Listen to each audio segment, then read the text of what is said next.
শিৱসাগৰৰ আৰক্ষীৰ তালাচীত কোটি টকীয়া লোৰ সামগ্ৰী উদ্ধাৰ। শিৱসাগৰৰ দেউলীয়া ঘাটৰ এটা মিঠাতেল মিলৰ চৌহদত তেল খননত ব্যৱহৃত লোৰ অল্টাৰনেটৰ উদ্ধাৰ। শিৱসাগৰ আৰক্ষীৰ এটা দলে তালাচী চলাই উদ্ধাৰ কৰে বহু লাখ কোটি টকীয়া এই অল্টাৰনেটৰটো লোসমূহ কাটি থকা অক্সিজেন চিলিণ্ডাৰো উদ্ধাৰ কৰে আৰক্ষীয়ে। আনন্দ এগ্ৰি বহুমুখী কৃষক সমিতি আৰু ডিহি ডিবি মেছেজ তেলৰ মিঠাতেল মিলৰ চৌহদত উদ্ধাৰ হয় অল্টাৰনেটৰটো। প্ৰায় 5ৰ পৰা 6 কোটি টকাৰ মূল্যৰ সা সামগ্ৰী উদ্ধাৰ অভিযানকালত শিৱসাগৰ আৰক্ষীয়ে অল্টাৰনেটৰটো জব্দ কৰে।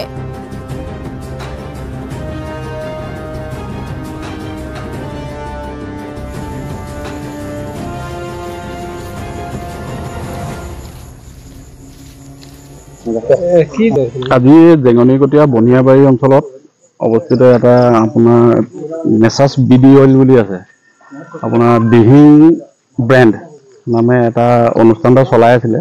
এইটো মালিক হ'ল আমাৰ প্ৰণৱ বৰদলৈ, তেখেতে চলাই আছিলে। আমি চবেই দেখোঁ চৌহদটো যথেষ্ট মানে ৱালেৰে পূৰা আবৃত্ত কৰি ৰাখিছে। ভিতৰত কি চলি আছে আমি চবেই আজিলৈকে যিমান মানে স্থানীয় লোকসকলে জ্ঞাত যে ইয়াত মিঠাতেল আৰু ৰিফাইনাৰ মানে হেৰিত অনুষ্ঠান এটা আছে, মানে অইল বিডি অইল বুলি কয়, মেছাজ বিডি অইল বুলি। তাৰপৰা আজি আৰক্ষী বিভাগে আমাক খবৰ দিলে যে ইয়াত ONGC অল্টাৰনেটৰ এটা পোৱা গৈছে।